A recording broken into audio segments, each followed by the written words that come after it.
पार्थास आ गई फिर से गीता की द्वितीय अध्याय के बारे में मैं सब बताने के लिए।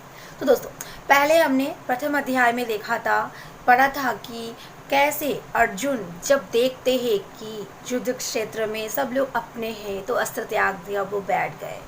अब जो सेकंड चैप्टर है उसमें श्री कृष्ण जी कहते हैं कि हे पार्थ, तुम्हें क्या हुआ? तुम अचानक से ये महत् कार्य से दूर कैसे हो गए? मतलब तुम युद्ध के लिए तैयार थे, मैंने तुम्हें कितना समझाया, इसके बावजूद भी तुम कैसे अस्त्र त्याग कर ये मोह माया के जाल में उलझ गए? संसार है ना, हम सब जीव ना मोह माया से बंधे हुए हैं।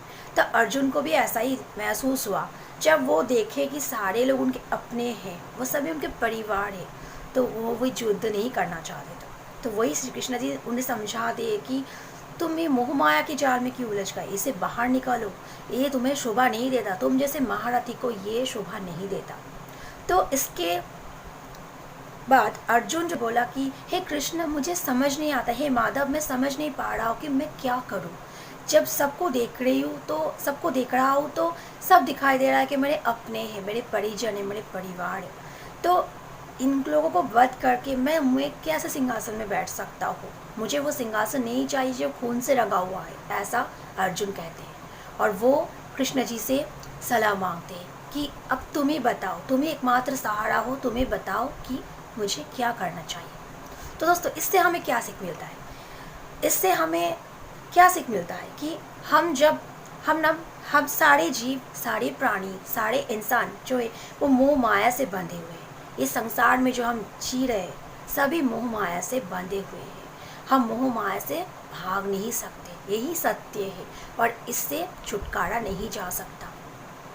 श्री कृष्ण जी अर्जुन को समझाते हुए ये कहते हैं कि तुम इस मोह माया से बाहर आओ, यदि तुम्हें शोभा नहीं देता। लेकिन अर्जुन बेचारे क्या करें, वो इंसान है ना, इंसान के रूप में उनका जन्म हुआ है, तो वो भी मोह माया से कैसे छुटकारा पा सकते हैं? जब सब लोगों को अपने ही देख रहे हैं कि यार कौरव पक्ष अलग अलग हो सकता है, लेकिन वो तो हमारा परिवार ही है, सब भाई भाई तो है। तो एक मिनट के लिए वो सब कुछ भूल गए, उनके साथ हुआ अपमान, उन लोगों के साथ हुआ अपमान, द्रौपदी के साथ हुआ अपमान, सब कुछ भूल कर वो अस्त्र त्याग दिए।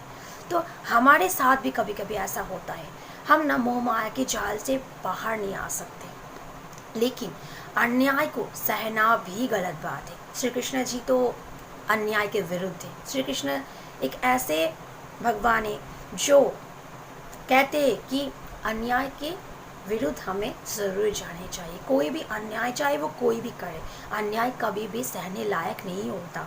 जो अन्याय सहता है वो उससे भी ज़्यादा अपराधी होता है, जो अन्याय करता है उससे ज़्यादा भी वो अपराधी कहलाता है जो अन्याय सहता है। तो हमें कभी भी अन्याय नहीं सहनी चाहिए, भले ही हम जितने भी माया की जाल में बंधे हुए क्यों ना हो।